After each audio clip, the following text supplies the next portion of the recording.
Good morning. I am very excited to be doing an October half-term live stream. This is the part of the live stream. I'm like, is it working? Is everybody able to be here? So if you're in the chat, I would love to be able to hear from you, and you just tell me that you're here and that you can hear what's going on. So what's been going on with me? Well, it's half term. I'm about to do some fun things for Halloween tomorrow. Not tomorrow, on Thursday. I'm getting my costume ready. Guesses of what my costume might be. Thank you for people saying in the chat that they're here. That's really helpful. And I'll just talk to you a bit about what we're going to be doing in today's session. We've got a different setup today. I'm facing a different direction.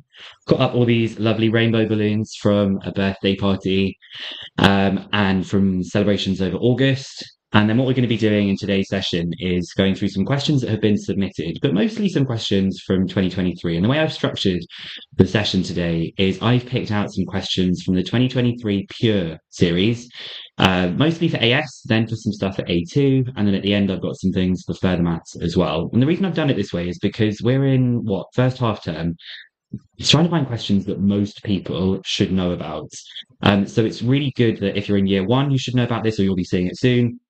If you're in year two, it'll be some really good revision. Of course, there'll be some new stuff as well. If you're further maths and you only want to do the further math stuff, you can probably come back in a little while and kind of see how things are going with that as well. So I am going to start off pretty soon, actually, with this question. If you want to use the document to this, it is linked in the description so that you can pull it up at the same time. And on each page, it kind of tells you what the question is about. So this one is Pure Year 1 and its regions that we've got here. And then we've got AS Pure 2023. Okay, so someone's asked me, when I'm teaching in school, what device do I use when I'm writing? I actually use my iPad, and I use my iPad going onto the screen, but I'm actually not teaching in a school at the moment. I'm dedicating all my time to stuff that I'm doing on YouTube. So hopefully you can all see this question. It says here that figure 3 shows a sketch of a curve and a straight line. Given that the equation C is y equals f of x, where f of x is a quadratic expression in x, C cuts the x-axis at 0 and 6, and L cuts the y-axis at 60 and intersects C at the points 10, 80. Use inequalities to define the region R shown shaded in figure 3. Now, the reason I picked this question is because they've started asking a lot more about inequalities and regions in recent years. So I wanted to get everybody up to speed with this. So basically, what I think we need to do is find the equation of the line, and then I think we need to find the equation of the curve. So if we're going to do the equation of the line that we've got here, get this focused so we can see my writing a bit more clearly than that. Behaving badly. That's a little bit better. I'll see if I can make it a bit better in a second. Just more. Okay, the equation of the line, we can see that it has a y-intercept of 60.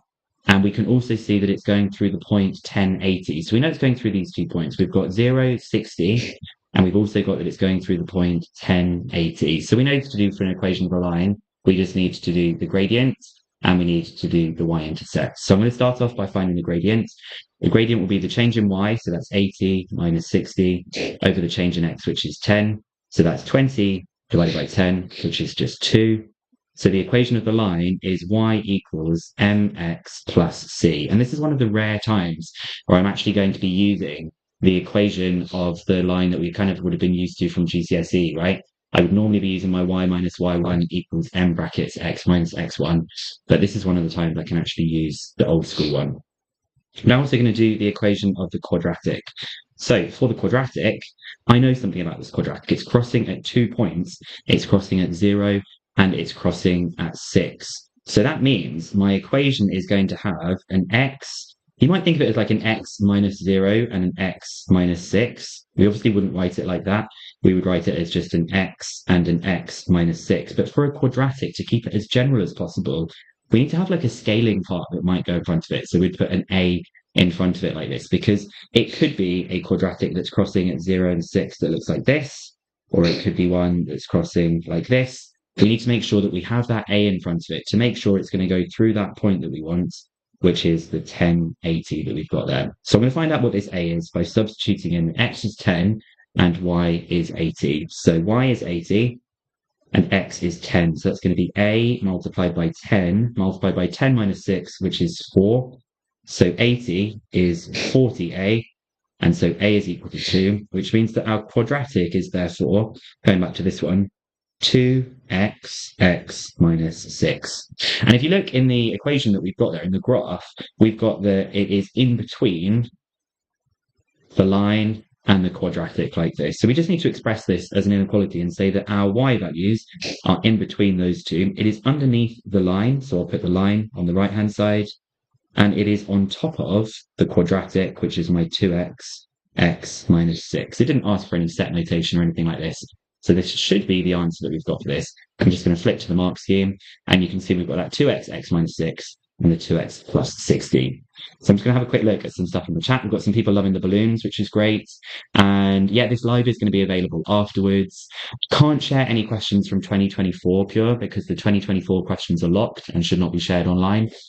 And I'm very good to the person who's asked me how I am. I'm enjoying doing a live stream, getting back into the flow of this. These are normally super busy during exam season, but I thought let's just try and do some of these across the year as well. I've also just been recording a new video this morning, which will be coming out later today. Sort of maths related, sort of personal related. So have a look out for that when it gets published later on today. Okay. Oh yeah, good question. What if you did greater than instead of greater than or equal to? I'm not sure what it says on the mark scheme for this. You do have to have the or equal to. And the reason is because if you look on the way that the graph is drawn, the lines are solid lines. Solid lines refer to these symbols.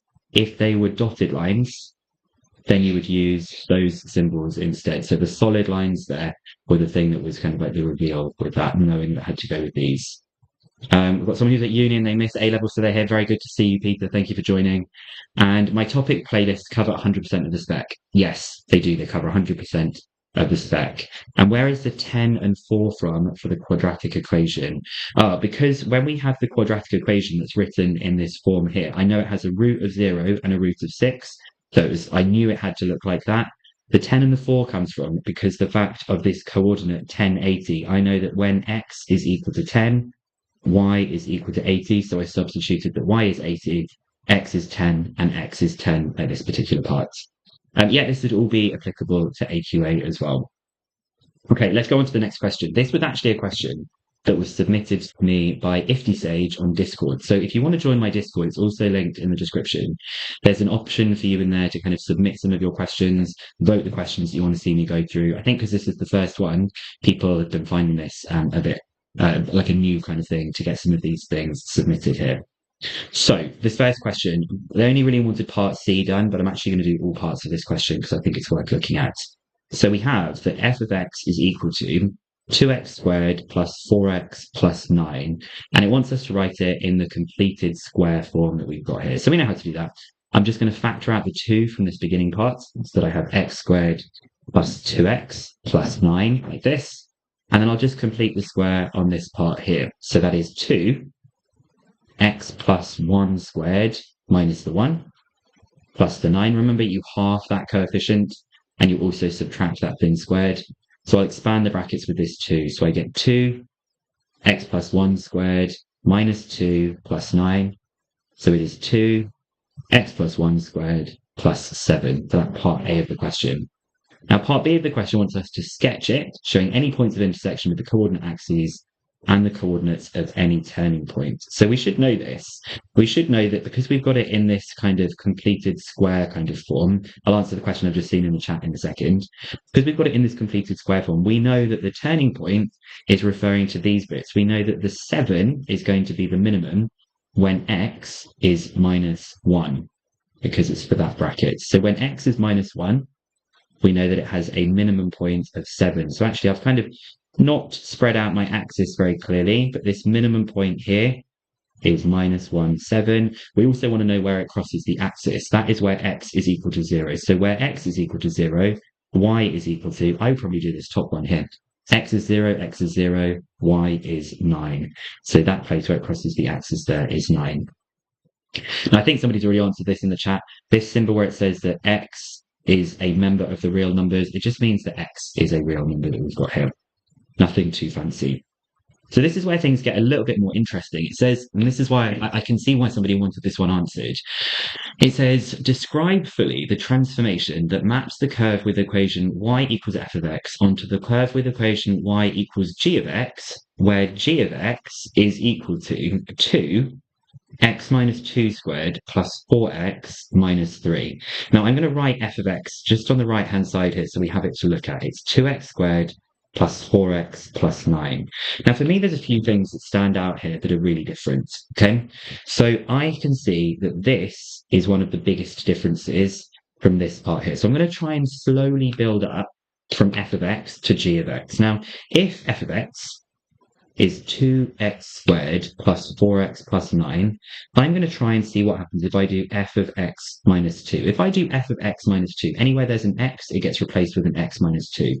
So that'll be 2x minus 2 squared plus 4x minus 2 plus 9. So we're already getting closer with this part, but we now need to sort out what's going on with this bit down here. So I'll keep working on it. That's 2x minus 2 squared plus 4x minus 8 plus 9. So that's 2x minus 2 squared plus 4x plus 1. Okay, well, this is great because I've now got this part exactly the same. I've got this part exactly the same. The only thing that's different is this plus 1. So can you tell me in the chat, what should I change about f of x minus 2 so that it looks perfectly like g of x? And that will give me a second to read what's going on in the chat and let's have a sip of my water.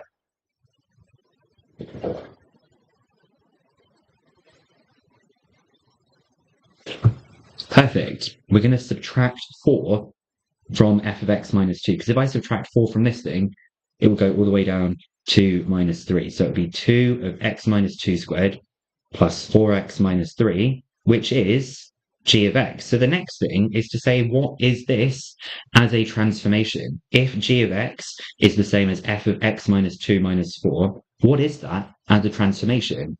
And I want to see if you can kind of describe that to me. Oh, we've got some people saying that. We've got Never saying it's down by 2 in the y direction, going 4 in the y direction. Good. What about in the x direction? Shifted right by 2 and down by 4. So I'm going to describe this as a translation of vector. We said that it looks like it's going 2 to the left, but it's actually going 2 to the right because it's a negative 2 and it's going 4 down. You can describe that in words, or you could write it like this, whichever way you prefer.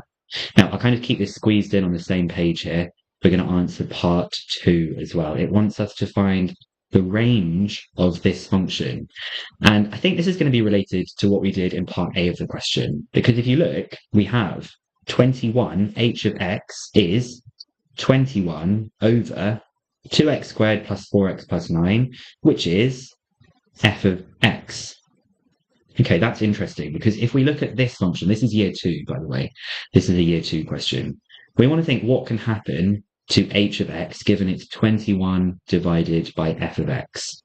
Now we know something about f of x from this sketch of the graph. It can be 7 or bigger. So if f of x is its minimum value, which is 7, then h of x is 21 divided by 7, which is 3.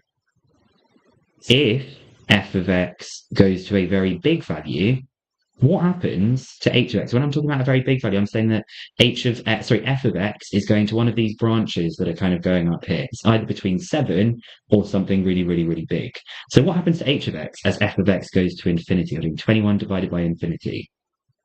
Yeah, good, Anna. It gets smaller. In fact, it gets so small, we can say that it goes towards 0. But it can never actually become 0 because you've always got 21 divided by something. It would be 0.00000 something. So this is telling me h of x has got to be bigger than 0, but less than or equal to 3. It can be equal to 3 when f of x is 7. So I know I've kind of squeezed this in here.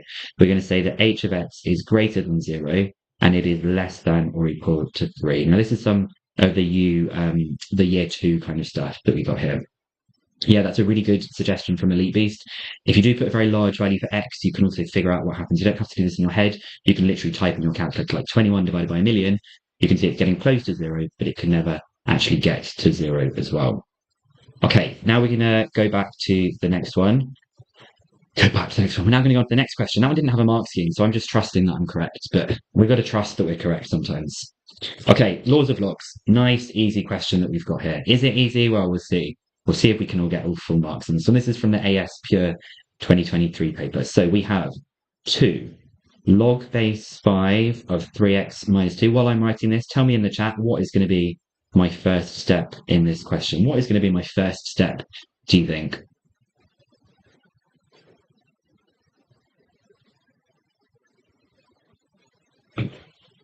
So thirsty. Keep drinking so much water now.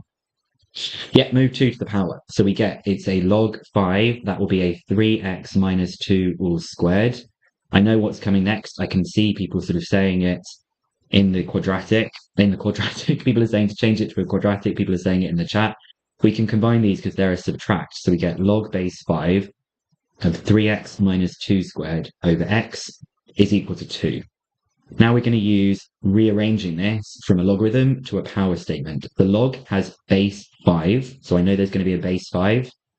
And it's the log of base 5 that gives us this is 2. So it is 5 squared is 3x minus 2 squared over x. 5 squared is 25. So I'll multiply the 25 by the x, and I have my 3x minus 2 squared. I'm then going to do my 3x minus 2 squared that we have here. So 3x minus 2 squared, if I do 3x squared, I get 9x squared. I then get a minus 6x and a minus 6x, which is a minus 12x. And then the minus 2 squared is a plus 4. My last step is to get this all on one side. I'll do minus 12 minus 25, that's minus 37x plus 4. Now, it doesn't say that you have to use algebra to do this, so I'm literally just going to go in with my calculator. I have the 9, the minus 37, and the 4. And we get that there are 2 solutions. Is this the final answer of my question, that x is equal to 4 and x is equal to a 9? I want to know in the chat, is that something? Is that the end of the question? Yes, you could have done that, Aaron. You could have written that in that kind of way. No, it's not the end of the question. Well, what should I do? What do I need to do with these 2 answers in a logarithm question?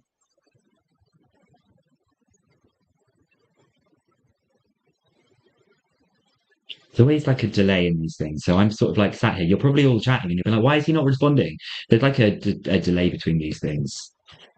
We've got to see if it works. We've got to check if we sub them back in. We need to sub them back in. Remember, you cannot put a negative inside a logarithm. So if x is equal to 4, we get that 3x minus 2, well, that's positive, and that's positive, so that's perfectly fine. If x is equal to a 9, if we have 3x minus 2, that's clearly going to be less than 0. So I will reject the 9th, because if you put a 9th into the original part of the equation, you cannot take the logarithm of the negative number, so it does not apply, okay? So just before I go to check the mark scheme, which you can see that the only answer is x equals 4. I know people have been asking about why I've put some of those videos behind a paywall. Unfortunately, I have to do that because I need to make an income. I need to make enough money to be able to live and be able to work on YouTube.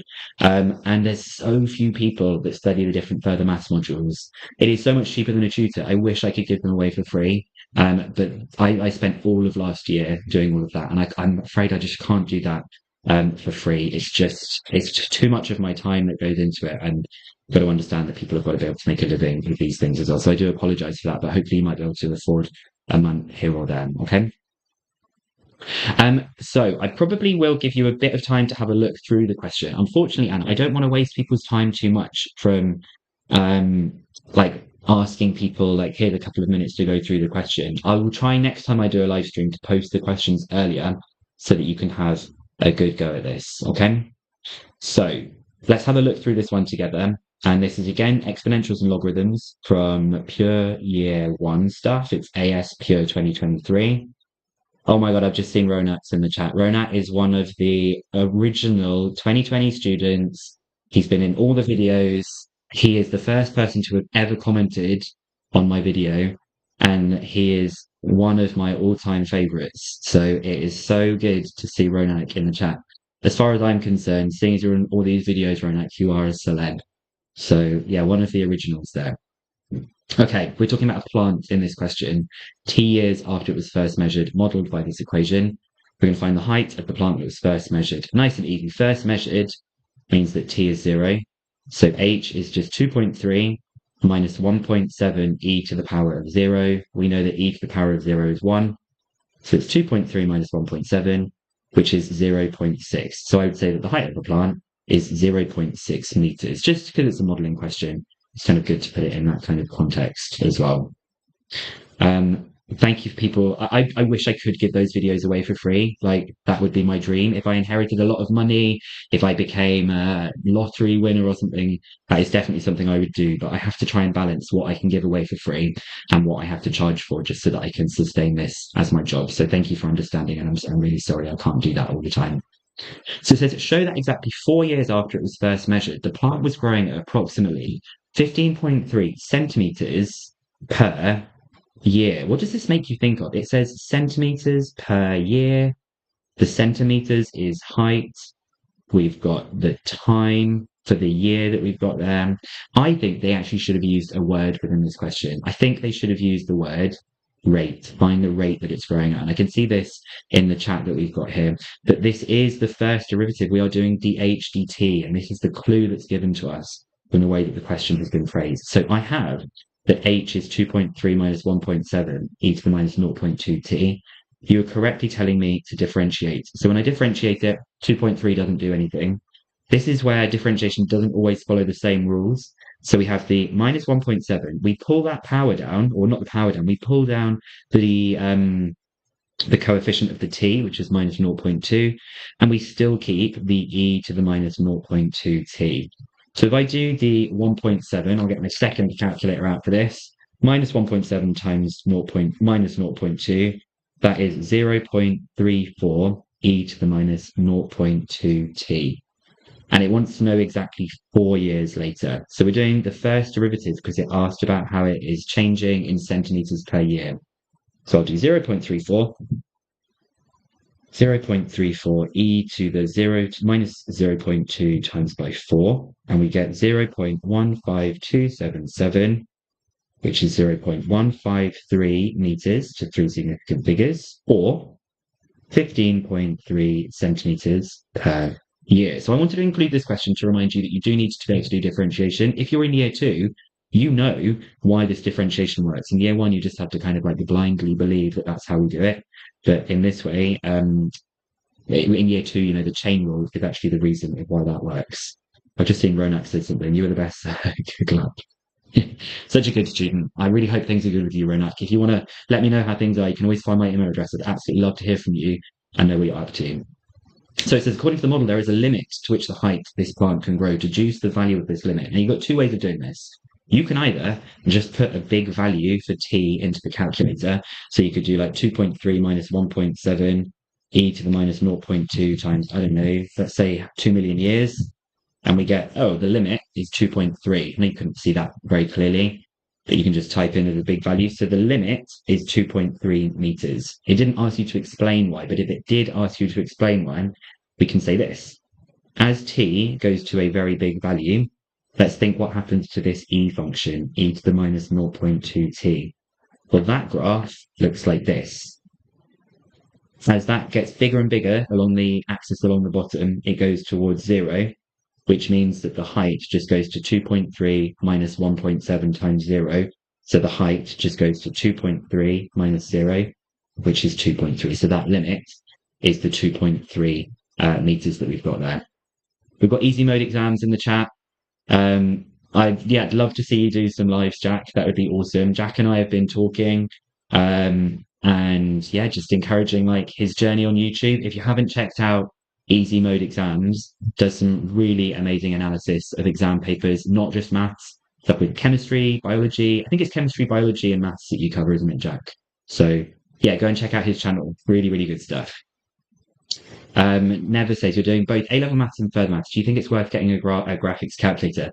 I do think it's worth getting a graphics calculator. You can always buy them, and they sell at a pretty good price on eBay as secondhand. So you can either buy one secondhand on eBay, or you can just keep it in really good condition and sell it afterwards. It shouldn't lose that much value. I know it's a big like expenditure to begin with. If you can afford that and then get the money back at the end, it's a really good way of doing this. So let's try the next question. I haven't even checked the mark scheme. That's how much I think I know what I'm doing. I'm like, yeah, it's all good. But that's the mark scheme for this one.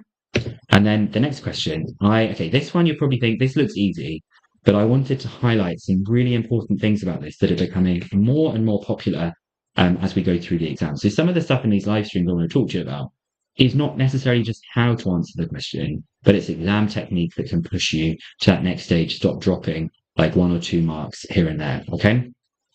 So it says, and this is the part that tells me that we need to do this, so I'll tell you why this sentence is so important when we go through the working. It says, in this question, you must show detailed reasoning. Solutions relying on calculator technology are not acceptable. So it's just telling me we need to be very careful about using the calculator too much in this question. So we've got these curves. We've got the curve 1 is 8 minus 10x plus 6x squared minus x cubed. Not even really bothered how it looks. And curve 2 is a quadratic. That's x squared minus 12x plus 14. They're not giving us a graph, so they want us to do this all in an abstract kind of way.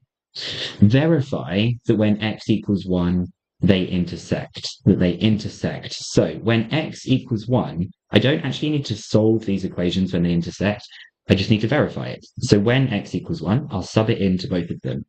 So for C1, y is just going to be 8 minus 10 plus 6 minus 1. So 8 minus 10 plus 6 minus 1, y is 3. So we get the coordinate 1, 3. Curve 2, we just get 1 squared minus 12 times 1 plus 14. 1 minus 12 plus 14 is 3. So a little conclusion statement to make sure that we've communicated this. They are both at 1, 3. So intersect when x equals 1. And then part B of the question is more interesting. It says the curves also intersect when x equals k, and they've told us that k is a negative number. Here is the important phrase. It says use algebra. They've now told us this twice. They've told us not to rely on the calculator, and they've also now told us to use algebra. If you ever see this phrase, use algebra, you have to do this. Okay? I've just seen someone that said they got a very, very good mark. Well done to Anime Freak. What an amazing grade you got there. 237 out of 300 is incredible. So, curves intersect. Let's just make the two curves equal to each other. So we have 8 minus 10x plus 6x squared minus x cubed is equal to x squared minus 12x plus 14. We're going to try and solve this equation to find out where it intersects. It's a cubic, so I'm going to put everything all onto one side with it being equal to 0. So I'll put the x cubed onto the right-hand side. I have an x squared minus a 6x squared, which is a minus 5x squared. I have a minus 12x plus a 10x, which is a minus 2x. And I have a 14 minus 8, which is 6. Now, here's the part where we have to use algebra. I know the temptation is to go to your calculator like this, put it in and say, okay, we've got that the solutions are it's 1 minus 5 minus 2 and 6. And we can actually get the solutions here straight away. But we're not allowed to do that. So the key thing is that they've told us that there's a solution when x equals 1. What do you think I'm supposed to do if I know that one of the solutions is when x is equal to 1 for this equation? What do you think I should do for that?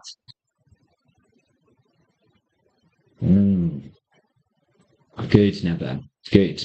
Or neither. Sorry if I'm not saying your name correctly there, but we know that x minus 1 is going to be a factor. Now, if you have watched my summary videos, I've been recently making these chapter summary videos. You might know my shortcut for Tues. Now, you can do polynomial division if you want to. You can do factor theorem. This is my way of doing this, and you're going to, I hope, really like this, and it does get the marks. So I have got here, I need to get an x cubed. The only way I can get an x cubed is by putting an x squared in here. But this also produces a minus x squared.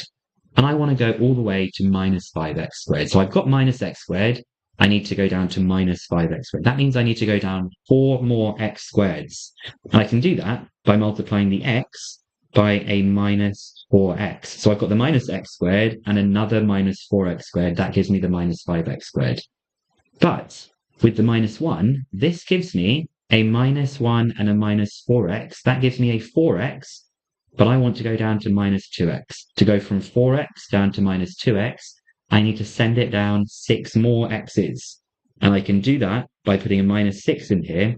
So I get that these two things multiply to minus 6x. And then my last thing to check is the minus 1 and the minus 6 gives me the plus 6. So I've just done polynomial division. in my head. Okay. Now, if you don't want to do it by inspection, if you want to do polynomial division, you can do it. This is only worth 1 mark. You get the mark just for writing it like this. Now, we're still going to focus on the fact that we need to use algebra. I know the temptation is to do this. We're going to now say, okay, it's a 2-term one with 1 minus 4 and minus 6. 1 minus 4 and minus 6. We've got the answers here, but we have to show algebra to do this. So if we're going to show algebra how to solve this, there are 2 ways of doing it. You can either use the formula or you can use completing the square. I'm old school. I want to use completing the square. So I get that x minus 2 squared is the 4 and the 6 on the other side, which is 10. So x minus 2 is plus or minus the square root of 10. Add 2 onto the other side and we get 2 plus or minus the square root of 10. Now they've told us that k is less than 0. So that means that k must be the negative one, which is 2 minus the square root of 10. So if you did this on your calculator, you're actually going to lose quite a lot of those 5 marks that we've got there. Anything I'm looking out for in the chat? Should you watch the summary videos when you've watched the whole place? Yes, definitely, Anna.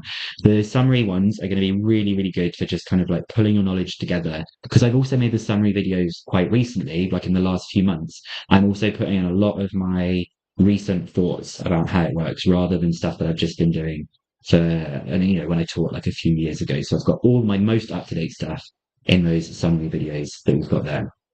I'm going to talk to you, in a future video very soon, about why the grade boundaries are getting higher. It is to do with the exams getting higher. It's the exams getting easier. They're not easy, but getting easier.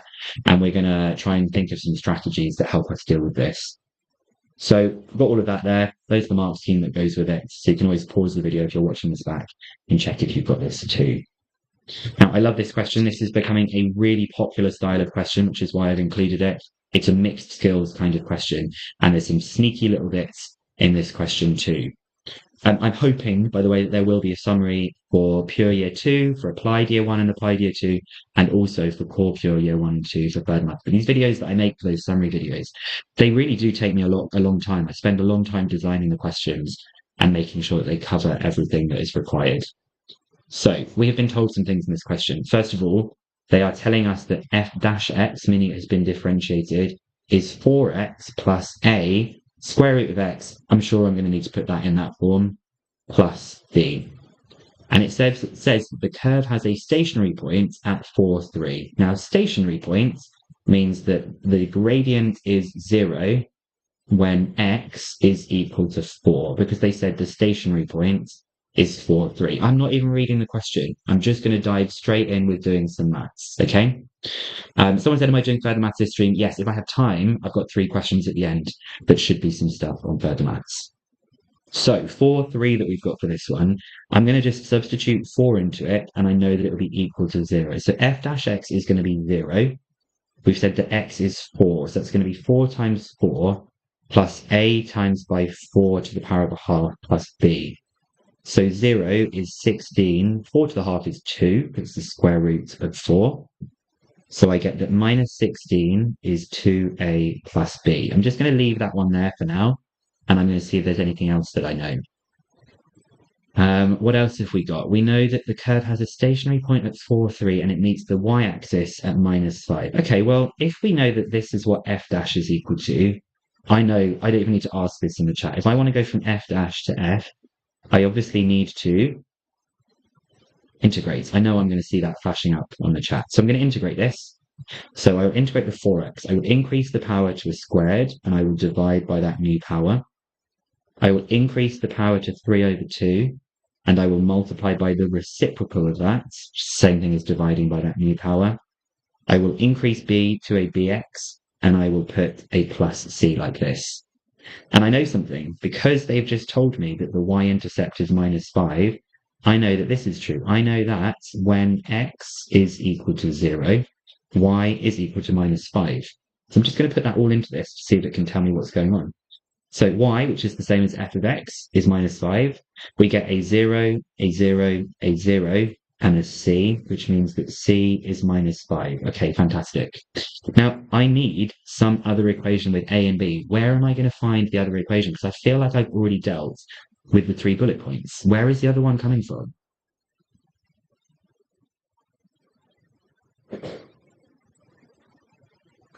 if you want to access these questions, they're actually in the description of this video as well, okay? So where's the other thing? Because at the moment, I still need to find out what A and B is. I know it's going to be like a simultaneous equation. Yeah, very good, Fraser vibes. Very good. This is so sneaky. It says the curve has a stationary point at 4, 3. That means 4, 3 is on the curve. So we can use that as well. We can actually use the fact that 4, 3 is on the curve. So I also know when x equals 4, y equals 3. It felt like we already used that for the stationary point, but we need to use it twice. They love doing that, where that second bullet point is being used in two ways. So again, using this, my f of x is the y, so it's 3. It's going to be 2 times by 4 squared, plus 2/3 a times by 4 to the power of 3 over 2. X is 4, so it'll be 4b, and c, we know, is minus 5. So this is 3. 4 squared is 16. 16 times 2 is 32. I will be lazy here. I'll do 4 to the power of 3 over 2 on my calculator and times that by 2/3. That is 16/3. And there's a plus 4b minus 5. So we've kind of got it almost at the point of just being able to put it on the calculator. I'm just going to do the 3 minus the 32 plus the 5. 3 minus 32 plus 5 is minus 24. So we get minus 24 is 16 over 3a plus 4b. So what I'm going to do is I'm going to take this equation and this equation that I just put those stars next to, and on my simultaneous equation solver, I've actually probably got them here. So I've got the 2, the 1, and the minus 16. And then I've got the 16/3, the 4, and the minus 24. You can see I've actually got these on the calculator. This is 16/3 that we have here, okay? So we get that A is minus 15 and B is 14. So solving it on the calculator, it didn't say using algebra, so we can just do this. A is minus 15, excuse me, minus 15, and B is 14. Unfortunately, that's not the end of the question. They actually do need to say what f of x is equal to in its simplest form. So f of x is, going back to this question, 2x squared plus 2/3 times by a, which is minus 15. B is 14, and C is minus 5. So the only thing that needs simplifying is this 2/3 of minus 15, which is just minus 10. I know this has gone off the screen. I will put it up in just a second, but I've written too much stuff in this question. So this is what f of x should be equal to. Just quickly move that up a bit so you can see I've simplified it in that form. Let's check that we got the right answer. We do have the 2x squared minus the 10x to the 3 over 2 plus 14x minus 5. Manmay says, where did I leave my 1 mark? You know those worded questions where you have to explain yourself? I lost my mark on one of those worded questions. And I should have got the mark. I was almost tempted to send it back, but I didn't send it back in the end.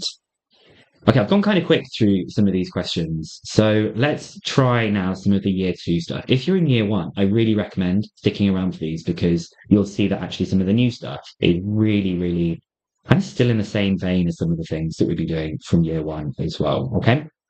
So there's actually some stuff here that's from a year 2 paper, but it's still a year 1 topic. So definitely stick around for this. And I'm hoping we should be able to get through the further math stuff too. So we have a geometric sequence here. We know what geometric sequence is, you know? Arithmetic is where you add something on each time. A geometric is where you're multiplying by something each time, okay? So the sequence is 3k plus 4, 12 minus 3k, and k plus 16. Now, this is where I'm going to sort of do a bit of teaching as well. If you have a geometric sequence, such as a very simple one, like, I don't know, 3, 6, 12, 24, 48, you can see that the pattern is you're multiplying by 2. But the way we can actually see this is if you do one term divided by its previous term, you find out the common ratio. 12 divided by 6, they're the same. 24 divided by 12, 48 divided by 24, they are the common ratio, which in this case is just 2. So for this sequence where we've just got 3 numbers, the only way we can connect them together is by finding their common ratio of doing the division. So I haven't even read the question because they always tend to be the same thing. It says, show that k satisfies this equation. Well, it's a geometric sequence. I'll do this pattern. So I'm going to do my 12 minus 3k divided by 3k plus 4, just like I did here. I did 1 divided by that. If you wanted to, you could do them the other way around. You could flip them as long as you're consistent in the question. And then I'll do this one divided by this one. So it's k plus 16 divided by 12 minus 3k. And you know how to solve these. Put the denominators up to the other side. So we have 12 minus 3k and 12 minus 3k. And then we have k plus 16 and 3k plus 4. So when I expand these brackets, that's 144 minus 36k minus 36k plus 9k squared. I get the 3k times the k, which is 3k squared. I know, because I'm a math teacher, I know that 3 times 16 is 48 without much thought. So it's a 48k. The k times 4 is a 4k, and 16 times 4, also as a math teacher, I know that that is just 64. So I'm going to put everything onto the left-hand side because I've got the bigger k squared here. So 9 take away 3 is 6k squared. Now for the k's, I have already got minus 36 and minus 36. I'm going to subtract 48 and 4. I'll subtract 48 and 4, which is minus 124k. And then I've got 144, take away 64, which is 80. Ooh, that's great. It's almost like the one that they've got. They then have divided everything by 2. So we get 3k squared minus 62k plus 40 equals 0. It's quite a lot of work for 2 marks, I think, for this one. Someone's just asked me, is there any ways of remembering that? I literally would just sit down and memorize it. I think sometimes we kind of shy away from saying, oh, let's just memorize this, as though we think memorizing is bad. If you memorize it and then use it, it will go into your long-term memory and you'll never have to think about it again. It will just always be there. So really try and kind of force yourself into doing that. But really, really good question from Never there you've got. Okay, that was part A. Part B. Given that the sequence converges, oh my gosh, there's a rare instance of sunshine in Manchester here. I know it looks like I'm beaming up to heaven or something. I doubt that'll be happening, but yeah, sorry for the bright sunshine that we've got. So it says it converges. Converges means that the sequence is going to get smaller and smaller and smaller.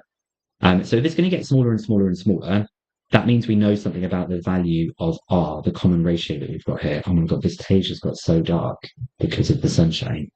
I might have to go and close the blind a bit. Let me go and do that. Only 1 second.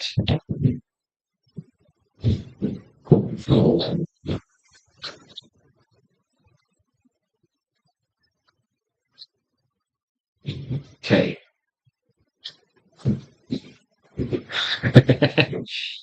Oh, live streams. The things that happen in live streams. So converges. We're going to figure out what k is. So I'm literally just going to solve this equation and let's see what happens. So not simultaneous. Polynomial with 2. It has 3 minus 62 and 40. So k is either 20 or 2/3. K is either 20 or k is 2/3. What I'm going to do is see what the sequence looks like if it's got 20. So if it's 20, it would be 3 times 20 plus 4, it would be 64.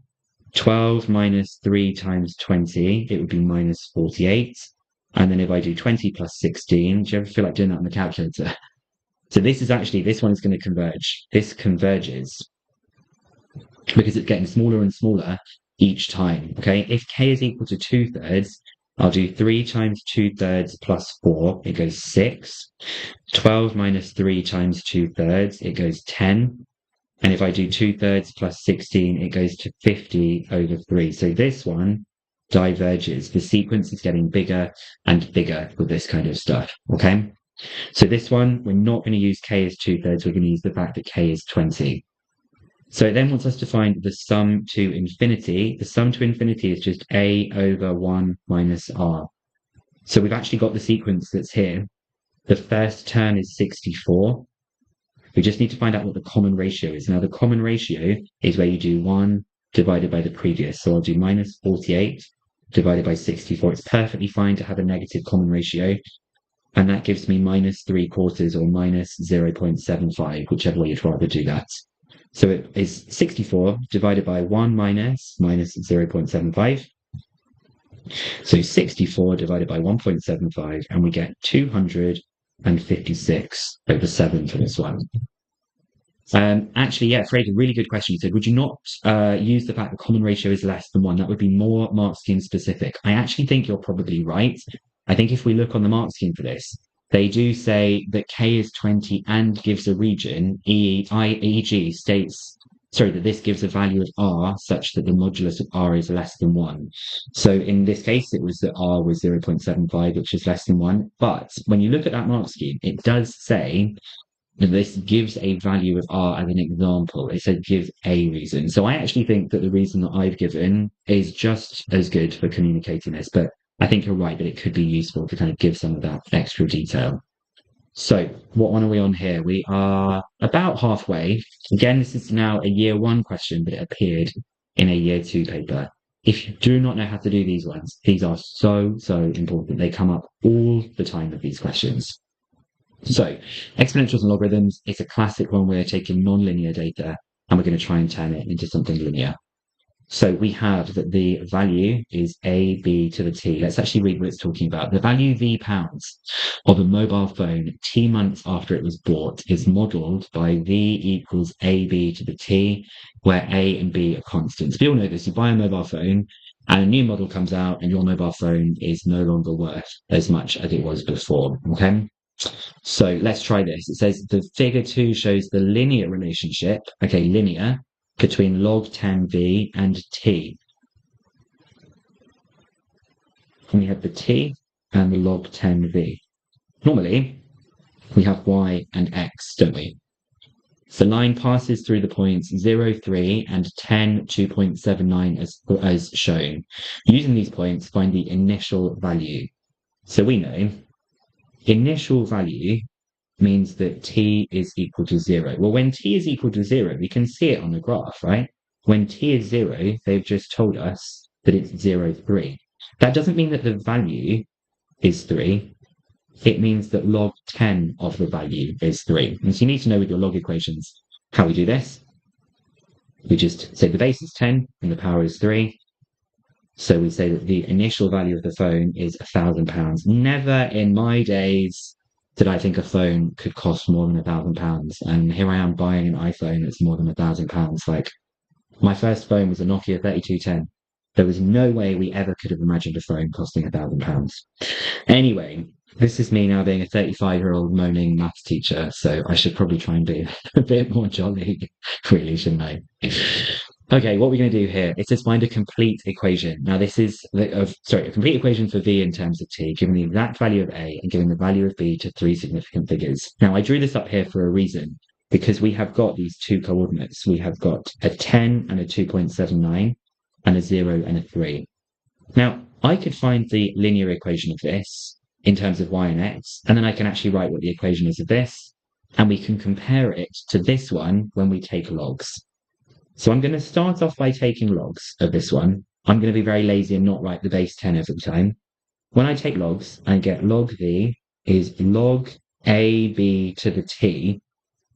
Now, can I take that t and put it down to the front at this stage? Can I take the t and put it down to the front? I'm pleased everyone likes the balloons in the background. I like these balloons too. They've been up since August the 23rd. So it's been like 2 months now, which is absolutely crazy. We put them up for like celebrations and we're like, let's just leave them there. And these aren't even Christmas lights. They are Christmas lights, but we've left them up all year as well. If you ever see the inside of my house, which you shouldn't do, of course, it's not very normal in here. No, we can't do it yet, can we? So we're going to do log v is log a plus log b to the power of t, which I'm now going to pull down to the front like this. And I'm going to come up with the equation of the line. So if I do the equation of the line for this, there are 2 things I need. I need the y-intercept, which is 3, and I need the gradient. Now, it's a little bit small, but the coordinates are 2.79 and 3. So I'll do the change in y, and the change in x is 10 minus 0, which is just 10. So 2.79 minus 3 divided by 10 is minus 0.027. So it's y equals mx plus c. So we're not doing y equals mx plus c, are we? So we're going to say that y is log v X is the t-axis, 0.027t. And the c, I don't know why I keep writing plus c. C is not c, it's 3. And we get this, okay? So we're going to do spot the difference. Well, we have a log v for both of them, so that's perfectly fine. I'm happy with that. We then have the t that's here. So the t is the thing that is with the log b. So the log b must be this. The log b is minus 0.027. And we know that there is a base 10 there. So I can rearrange this and say that it is 10 to the power of minus 0.027. 10 to the power on my calculator of minus 0.027 to three significant figures is 0.940. Have I typed that incorrectly? 10 to the power of minus 0.027, 0.940 to three significant figures, 0.940. I'm going to really quickly check that I've got that right. No, I've typed something in wrong. I knew I've done something wrong.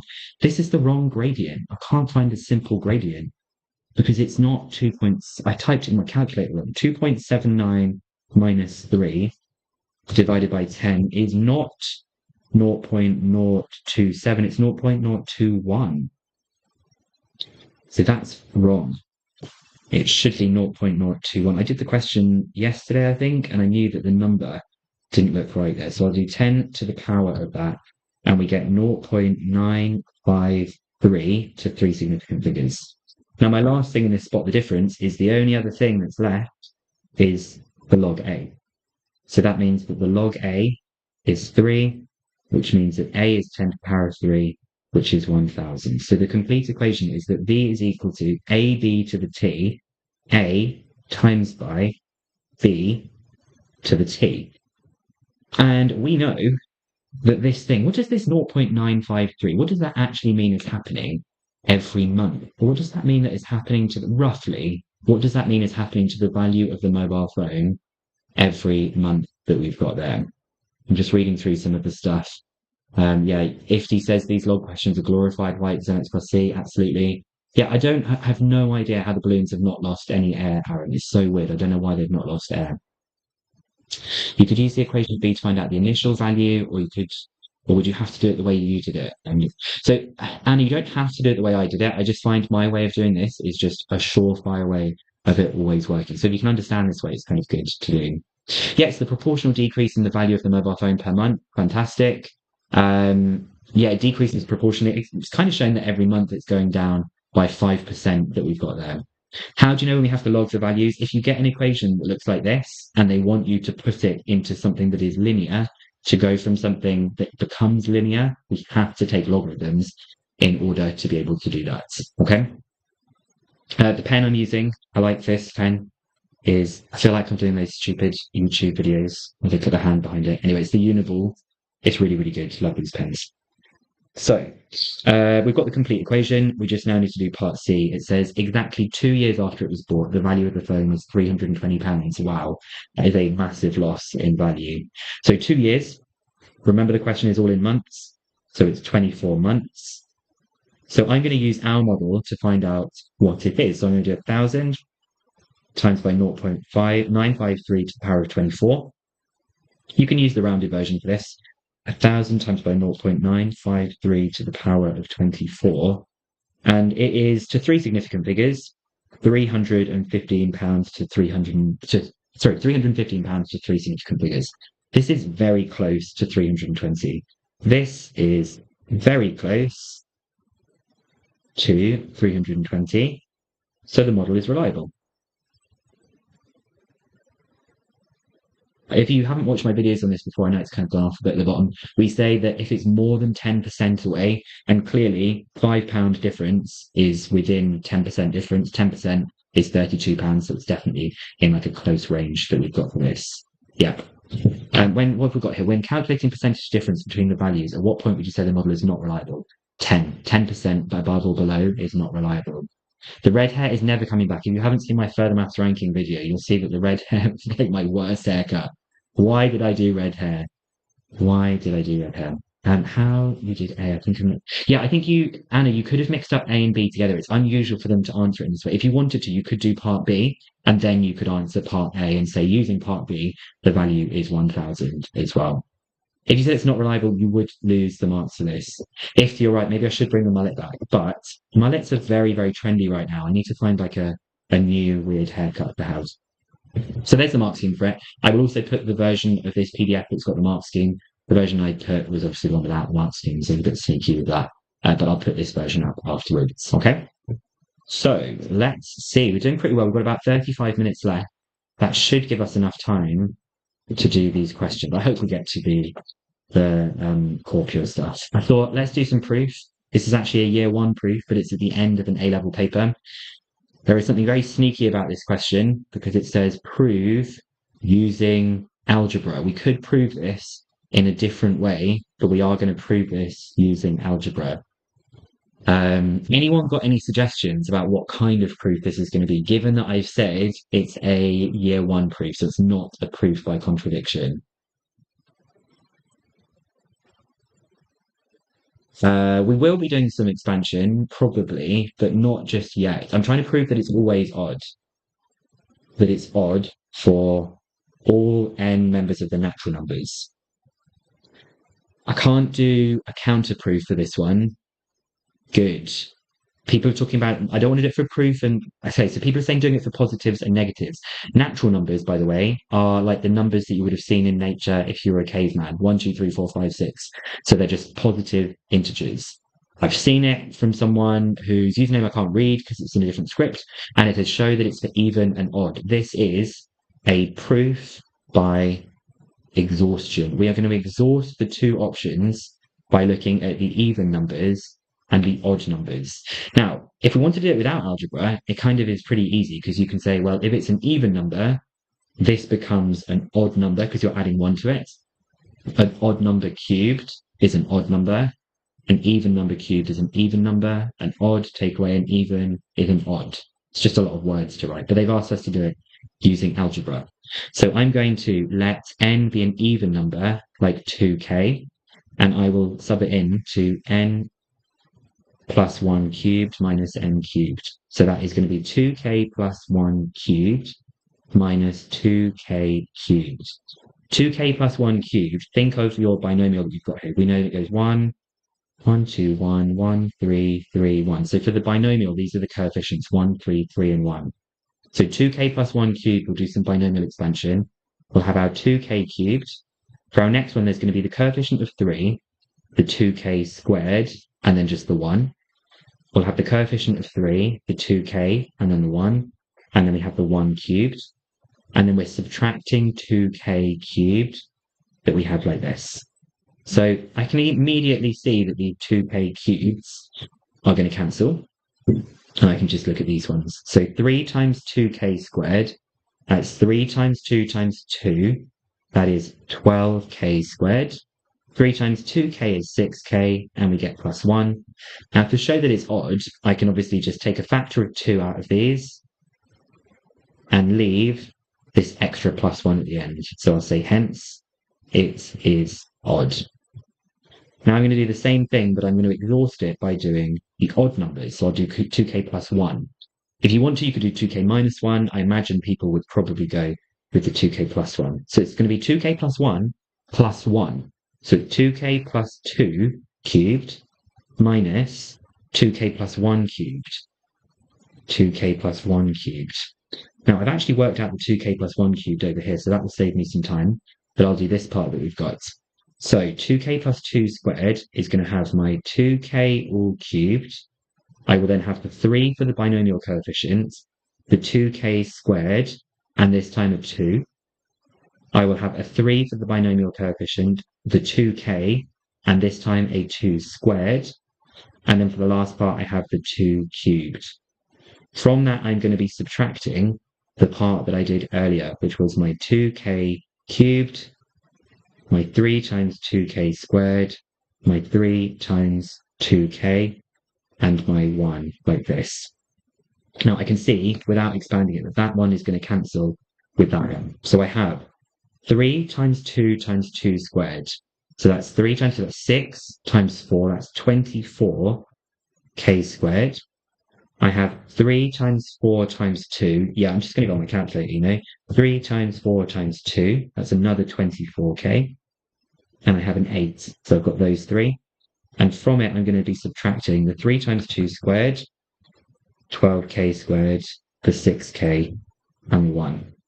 I don't think I've made any mistakes here. I hope I haven't. 24 take away 12 is 12k squared. 24k take away 6k is 18k. 8 take away 1 is 7. Clearly, this is going to be an odd number because if I take a factor of 2 out, I get 6k squared plus 9k. I'll do a plus 3 to get me a plus 6. And then there's a plus 1 at the end.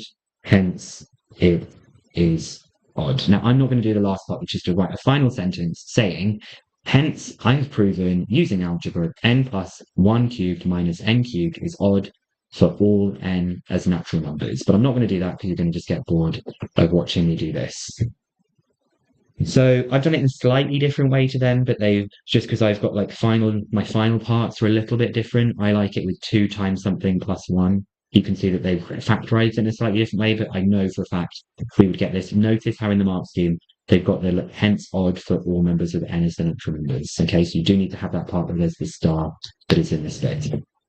Okay, let's keep going. We're going to now do some proper year 2 stuff. So if you're in year 1, you can just kind of get used to looking at some of these new things that we've got here. So we have this curve with an equation x cubed plus 2xy plus 3y squared is 47. Just this sudden realization, I'm just sat in the downstairs living room, just talking to myself, and there's people watching me. Very strange realization to have had. Anyway, we're going to find dy by dx. What's the topic of this? It's going to give me a chance to go and fill up my glass of water. What is the topic of this? I know it says differentiation, but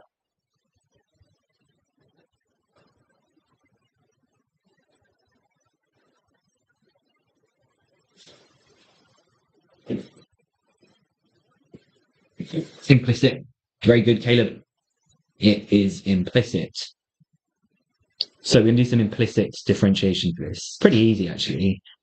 So x cubed goes to 3x squared. Now, this is the part we'll be a little bit more careful with. We've got 2xy. I'm going to do the product rule. So I'm going to say that my u is my 2x and my v is my y. When I differentiate u, I get 2. When I differentiate y, you fundamentally get dy by dx. We know that, right? So with the product rule and putting these together, I have the 2 times the y, and I have the 2x times by the dy by dx. Now, this is the part that's maybe a bit different. When you differentiate 3y squared, you differentiate it as you would expect, but you need to multiply it by dy by dx because you're differentiating it with respect to x. That's the fundamental thing with implicit differentiation here. So 3y squared, we think will go to 6y, but because I've done it with respect to y, and I'm doing them all with respect to x, I need to multiply by dy by dx. If you haven't done this yet, it won't take too long going through this kind of question. You can just chat in the live stream chat. 47, of course, differentiates to 0 with respect to x. So I'll factorize the dy by dx together. So the dy by dx has a 2x and a 6y. I'll put these onto the other side. So that's minus 3x squared minus 2y. So dy by dx is minus 3x squared minus 2y all over 2x plus 6y. If you want to, you could put the negative outside the front and write it as a 3x squared plus 2y, like this, and just make sure that it's like the negative is applying to the whole thing. Whichever of these that you prefer to write, both of them will be accepted. It then says that the point 2p, which is minus 2, 5, lies on this curve. Find the equation of the normal, and it wants it in that standard kind of form where a, b, and c are integers. So because it wants the normal, I'm going to start off just by finding out what the gradient is. So dy by dx is going to be, I'll use this one over here, I'll put the negative. It's going to be x is minus 2 and y is 5. So it's 3 times by minus 2 squared plus 2 times by 5, literally just substituting it into here. That's 2 times by minus 2 plus 6 times by 5. And I'll make sure it's all negative at the end. So I'm doing 3 times 4 plus 10. So the numerator is 22, and I'll divide that by minus 4 plus 30. So it's minus 11 over 13. So we want the normal. Hope you're thinking to yourself, the perpendicular gradient of this would be 13 over 11. So I'll do my normal equation, which is going to be y minus y1 from this, y minus y1 equals m brackets x minus 2 or x plus 2. It wants it in that standard ax plus by plus c equals 0. So I'm going to get rid of this fraction by multiplying everything through by 11, which leaves me with this. I shall then expand the brackets, so I get 13x plus 26, and I'll put everything onto the right-hand side. So it's 13x minus 11y, and 26 plus 55 is 81. And we've got them in those integer forms that I was looking for. Did we get it right? 13x minus 11y plus 81. Yeah, perfect for that one. Okay, we have got about 25 minutes left. Yeah, we're going perfect timing for this. So I always try and predict how long these things would take. People did want some stuff to do with integration, and I thought we'd have some stuff to do with partial fractions. Most people will have done partial fractions by this point in the year. Not everybody will have done integration for year 2. So I figured for the people watching, at least you'll learn something from the partial fractions part that we've got. Could you use your graphical answer to check the answer? Yes, you definitely could. I think, Ricky B, if I had time to do that, I would probably do that. At this point, and I'm not actually teaching in school at the moment, but at this point in the year, it would be differentiation in trigonometry, but then starting to move on to integration after half term. So differentiation is usually the point that I would be at teaching in October half term. Now, this is a horrible partial fractions because of the fact that in the question we have k. So we have 3kx minus 18 over x plus 4, x minus 2. So we're going to express it as partial fractions in terms of k, and k is a positive constant. Well, we know that this is going to be an a over x plus 4 and a b over x minus 2.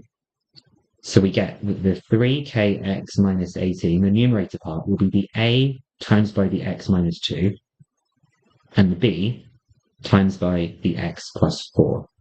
Now, I want to drink water because when I talk, I get really, really thirsty. What do I need to substitute into this to find out A or B?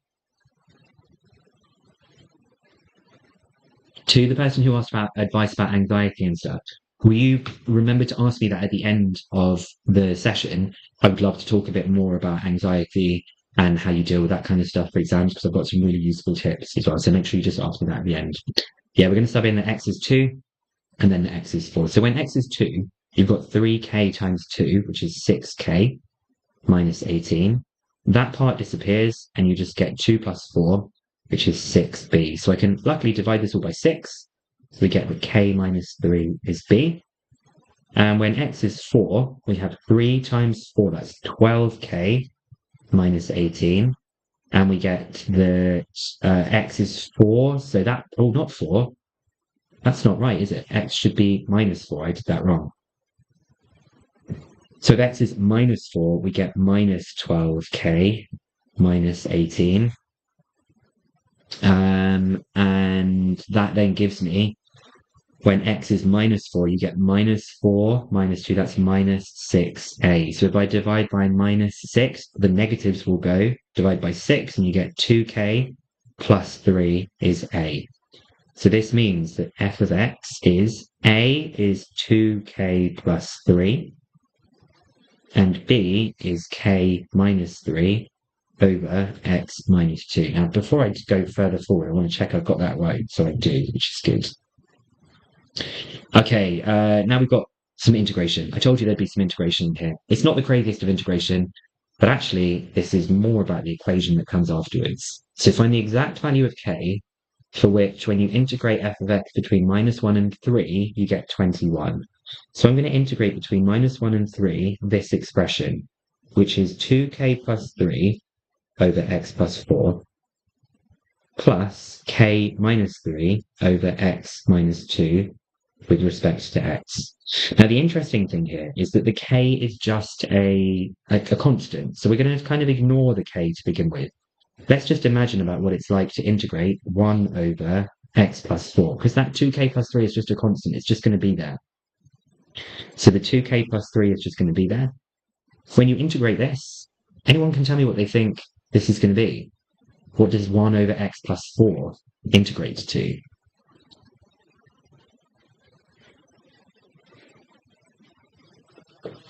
Yeah, ln of x plus 4. And you'll notice I've used these modulus signs. They're going to be so important in this question. We get the ln of x plus 4. Now, the same for this one. The k minus 3 is going to stay there.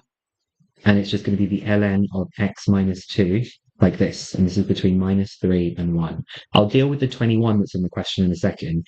I'm going to start substituting in 1 to where x is. Not where k is, but where x is. So I get 2k plus 3, ln of 1 plus 4, which is 5. Now look what happens here. This is really interesting. When you substitute 1 into this, you get 1 minus 2, which is minus 1. Now you can't put a negative into a logarithm, which is why we have those modulus signs. So actually we're doing the ln of 1. We get an ln of 1, which we know is 0.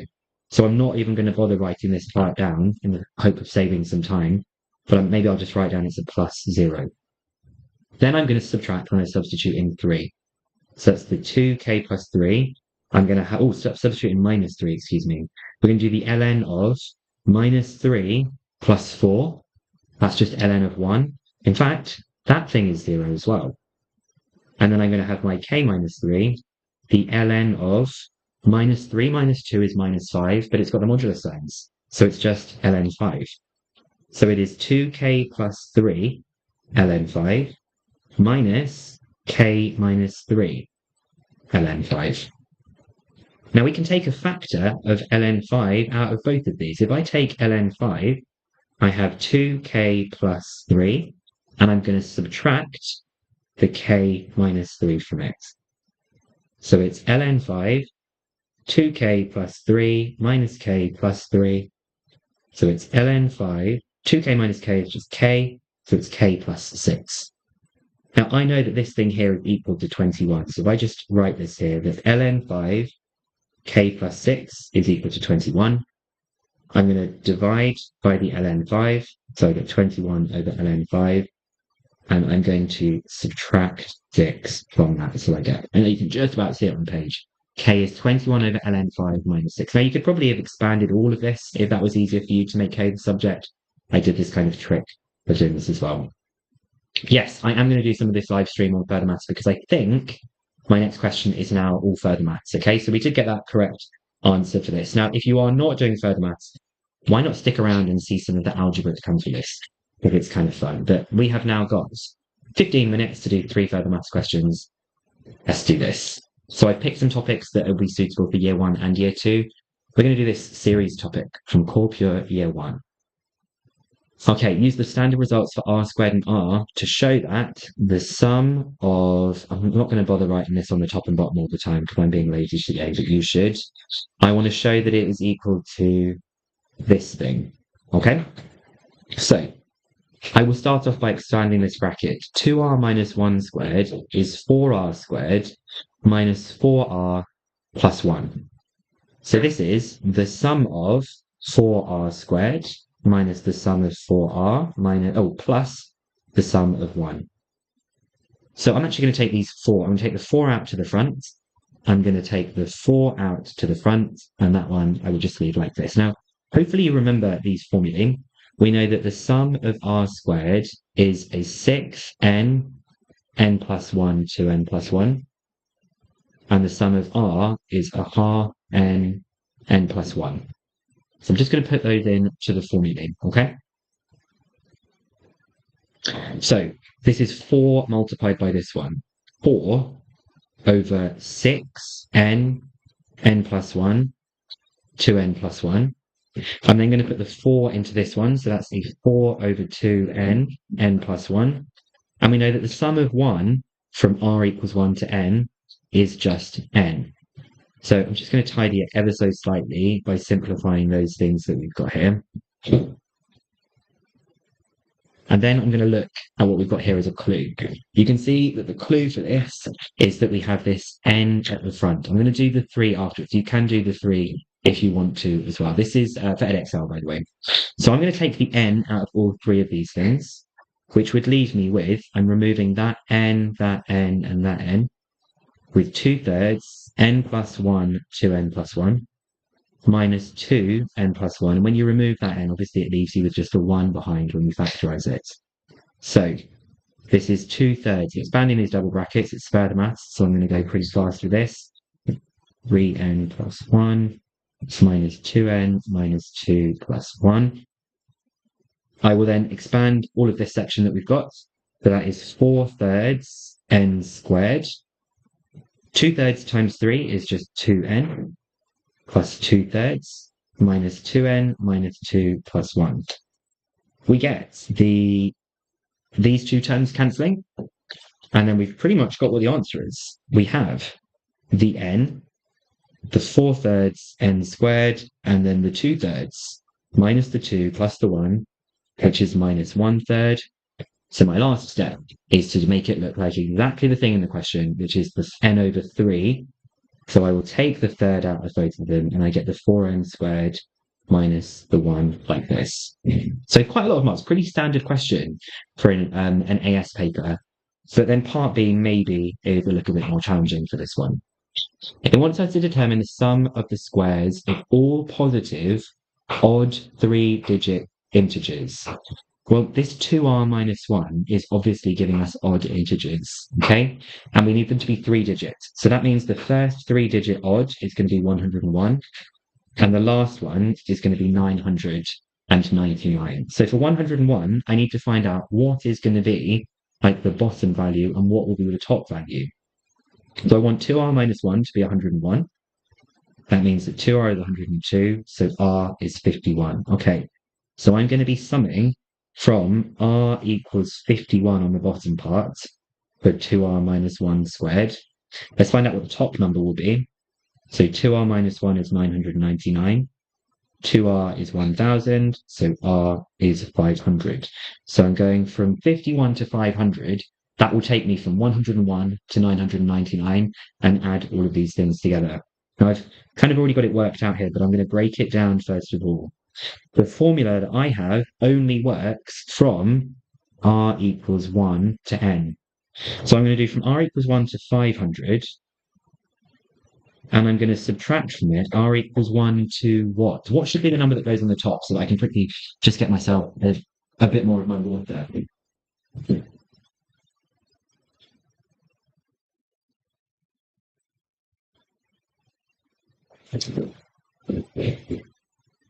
What should be the number that goes on to squeeze that in? So I'm going to just whack this into my calculator as one big calculation. I think there's a real delay. So I think I'm asking questions and I'm answering them myself because I think there's actually a pretty big delay at the moment. Let's see if I can work on that for next time. So we've got 50 over 3, 4 times 50 squared from this one. And the sum of 101 up to 999 squared is 166,499,850. 166,499,850 that we've got for that one. Let's just actually see that we did get that one right. There it is, the 166,499,850. We have got 12 minutes left, so I think we will probably be able to do both of these. Okay, let's try this roots of polynomials question. The roots of the cubic equation 4x cubed plus nx plus 81 equals 0, where n is a real constant, are alpha, 2 alpha, and alpha minus beta. Determine the values of the roots of the equation and the value of n. So I think the first thing that's a bit sneaky is that we've got the x cubed, we don't actually have anything with x squared, so I'm going to write it as 0x squared, then I have the nx, and then I have the 81 being equal to 0. Now what I always do in these questions is I remind myself of the roots of polynomials, what goes with what. So I know this one is with minus b over a, then it's c over a, then it's minus d over a. If there was another one, it would be e over a. This one is the sum of the roots, this one is the sum of the pairs, and this one is not the sum of, it's just the 3 roots multiplied together. Now, I'm probably not going to be using this one for the first part of the question, because I don't know what n is, but I do know what these ones are. So I know that the sum of the roots, and the roots are alpha, 2 alpha, and alpha minus beta, I know that the sum of those roots is minus b over a, which is minus 0 over 4, which is just 0. So I have alpha plus 2 alpha plus alpha, that is 4 alpha minus beta is equal to 0. So I've already got my first equation that beta is equal to 4 alpha. This was my sum of the roots being equal to minus b over a. This is definitely not A-level, this is definitely further maths, don't you worry. Now I'm going to do the roots all multiplied together. I'll do the alpha beta gamma is minus d over a, it's minus 81 over 4. So multiplying all three of the roots, that's alpha times by 2 alpha times by alpha minus beta is minus 81 over 4. Now I know that beta is 4 alpha. So that's alpha minus 4 alpha. So I have alpha times by 2 alpha times by minus 3 alpha is this. So that is minus 6 alpha cubed is minus 81 over 4. So alpha cubed is minus 81 over 4 divided by minus 6, which is 27 over 8. So alpha is the cube root of that, which is 3 over 2, or 1.5. So we want the roots of the equation. The roots of the equation are therefore alpha, 2 alpha, and alpha minus beta. Or these three are the roots, weren't they? So it's going to be 1.5, 3, and 1.5 times minus 3 minus 4.5.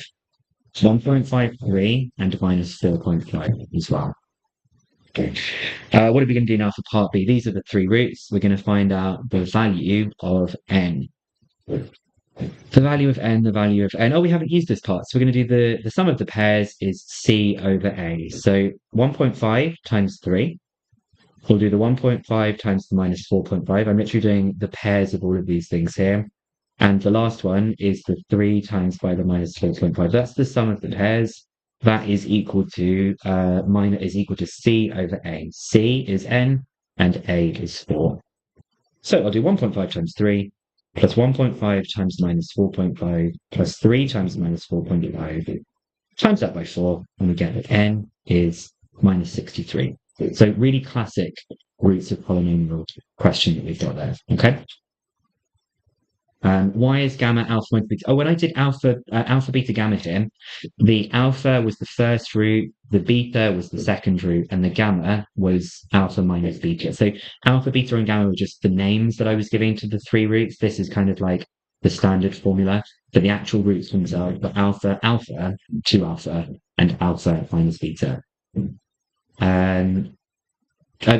Groove, if you want to send a question, you've got to join the Discord, but I don't normally answer the questions unless I'm doing them on a live stream. But you can do it then. Most other people should be able to help you with that. I love people who are watching this who don't actually know what's going on, but are still watching it. I just find that really funny. Alan's in here as well. Hello, Alan. Good to hear from you too. Could I answer it again, please, for the previous question? Marcel, the recording of it will be, as soon as this is finished, the recording of this will go straight online as well. Now, I'm not going to be able to answer both parts of these questions. Oh, there's the mark scheme, by the way, if you want to see this. I am going to have a quick look at maybe part A. I'll see if I can do part B, but I don't think I'm going to have time because I really do need to finish at 12:30 today. But you can always have a go at this one. It's a very, very horrible question about invariant lines that we've got here. So for question 3, we have that m is minus 2, 5, and 6k, and it tells us that m squared plus 11m is a times by the identity matrix. If you don't do further maths, I think you'll quite enjoy seeing like what these questions are even about here. And then I'll answer that question about the anxiety after I've done part A of this question. I'm not going to have time to do part B. So I'm going to begin by working out what m squared is. M squared is minus 2, 5, 6k times by minus 2, 5, 6k. When I multiply these, I'm going to have the 4 and the 30. I'm then going to have the minus 10 and the 5k. I will have the minus 12 and the 6k. And I'll have the 30 and the k squared. So if I'm now going to look at this whole thing here, which is m squared plus 11m equals ai, m squared is 34 minus 10 plus 5k minus 12 plus 6k and 30 plus k squared. I'm going to add on 11 lots of this one. So that would be minus 22, 55, 66, and 11k. And that is equal to A multiplied by the identity matrix. The identity matrix is this, right? So when you times that by A, you just get A, 0, 0, A. So the right-hand side is 34 minus 22. Long morning, so I'm doing that on my calculator. So we've got 12 there. So I think we're going to find out immediately that A is 12. And then I've got minus 10 plus 55. So this is a 45 plus 5k. I could finish this off. So I'm going to do 66 minus 12. That's 54 plus 6k. And then my last one is k squared plus 11k plus 13. So by doing like the kind of match, I can clearly see that A is 12. And I can see that 45 plus 5k is 0. 5k is minus 45. And so k is minus 9 as requested that we have there. Okay. Now, I've only got a few minutes left and I'd much rather answer people's questions in the chat. Unfortunately, I slightly overestimated how much I could get through. Part B with the one I really wanted to look at on this question, that invariant line. Maybe I can try it another time, but invariant lines are becoming a very, very popular question for this. So I want to be able to talk about people talking about like the anxiety and stuff to do with exams. The reason we often feel anxious about things, there's like two reasons. One is a real reason because it's important, but if something is important to you and you're nervous about it, those nerves are really positive. They're a good thing because they show that you care and you're really invested in what's going on. The other thing is that sometimes we have anxiety because something is unusual and unfamiliar to us, like going into the exam hall, doing something in timed conditions. The first one is harder to deal with because it is important. The second one we can deal with a bit better. I want you to practice doing things in timed conditions. I want you to ask if you can use a classroom at school where you can just be sat there in silence. I want you to practice any time you're doing an exam that your phone is off and you're getting into that mentality of this is an important exam. That's something I really, really want you to do is to get into that mentality. So the first one, going back to it being important, yeah, it is important, but it's not the most important thing that's going to happen in your life. It's not life or death. You're going to do your very best and you're going to, it is important, but it's not as important as your mind is probably tricking you into thinking. So I know that can't solve anxiety just sort of like by me saying those things, but some of that nerves is a really good thing. I know when I was doing the exams in the summer, I had some nerves because I knew I was going to be telling everyone about it. That was kind of exciting for me. And I thought, this is excitement. This isn't nerves. This is excitement. I'm probably not going to be able to do any FP2 later in the week, I'm afraid, because FP2 is by like a really, really small group of people. And I tried to do this as like sort of general as possible so that people could access this. I don't know when the next live stream is. I've done this just to kind of see how it went and see if people enjoyed this. If you want to start submitting some questions, you can submit some questions. You can join my Discord, which is linked in the description. What else was I going to tell you about? I'm actually not going to be around for a couple of weeks. Am I going to tell everyone this? I'm actually going to Japan. I wanted to go to Japan for a while now. And I'm going to Japan, so there's going to be a couple of weeks where I'm not going to be that good on replying to comments and things.